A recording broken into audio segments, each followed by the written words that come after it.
arigato gozaimasu. Marathi अनुवाद. तुझ्या आईचे नाव काय? माझ्या आईचे नाव स्वाती आहे. तुझ्या आईचे नाव काय आहे? माझ्या आईचे नाव कोमल आहे.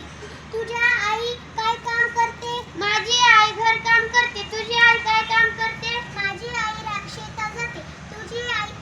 तुझे पप्पाचे नाव काय? माझ्या पप्पाचे नाव प्रवीण आहे. तुझ्या पप्पाचे नाव काय